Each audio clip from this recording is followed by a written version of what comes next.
আসসালামু আলাইকুম viewers, welcome to my kitchen.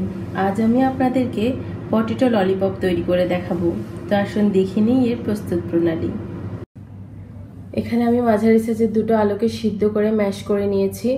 এখানে 1 টেবিল চামচ পরিমাণ নিয়েছি ধনিয়া পাতা কুচি। এখানে মাঝারি সাইজের একটা পেঁয়াজ কুচি করে কেটে নিয়েছি। এখানে 1 টেবিল চামচ পরিমাণ নিয়েছি গাজর কুচি।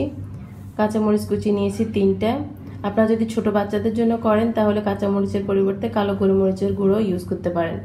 লবণ নিয়েছি পরিমাণ মতো। 1/2 টিস্পুন নিয়েছি ধনিয়া গুঁড়ো। 1/2 টিস্পুন নিয়েছি আদা রসুন বাটা।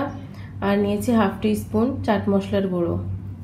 এখানে আমি 2 পিস ব্রেডকে ব্লেন্ডারে পিষে গুঁড়ো করে নিয়েছি। এখন আমি সিদ্ধ করা আলুর সাথে সব উপকরণের সাথে সেই ব্রেড ক্রাম্ব দিয়ে দিব। এখন সব উপকরণ একসাথে ভালো করে মেখে নিব।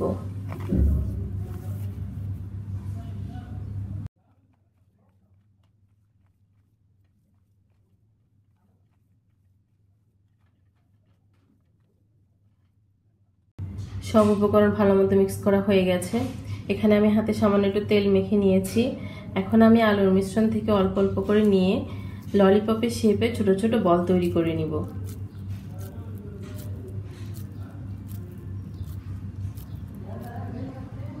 এভাবে আমি বাকি সবগুলো বল তৈরি করে নিব।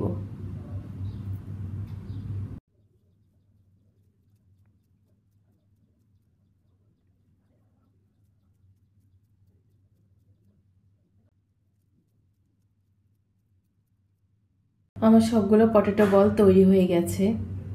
এখানে আমি একটা বাটিতে একটা ডিমকে সামান্য লবণ দিয়ে ফেটিয়ে নিয়েছি।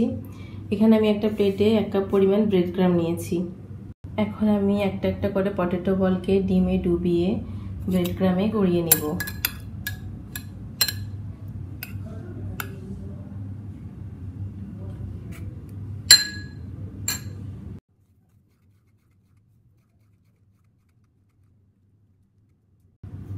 আমার একটা বল তৈরি করা হয়ে গেছে। এভাবে আমি বাকি সবগুলো বল তৈরি করে নিব।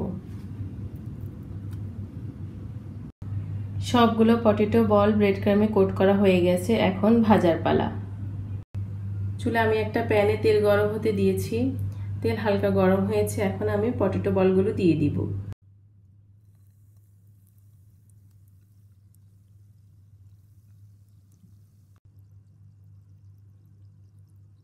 চুলার আঁচ মিডিয়ামে রেখে পটেটো বলগুলোকে গোল্ডেন কালার করে ভেজে নিতে হবে। আর কিছুক্ষণ পরপর এপিট ওপিট উল্টে পাল্টে দিতে হবে। পটেটো বলগুলো ভাজা হয়ে গেছে। আপনারা দেখতে পাচ্ছেন সুন্দর গোল্ডেন কালার হয়েছে। এখন আমি তুলে ফেলবো। আর এভাবে বাকি সবগুলো ভেজে নিব।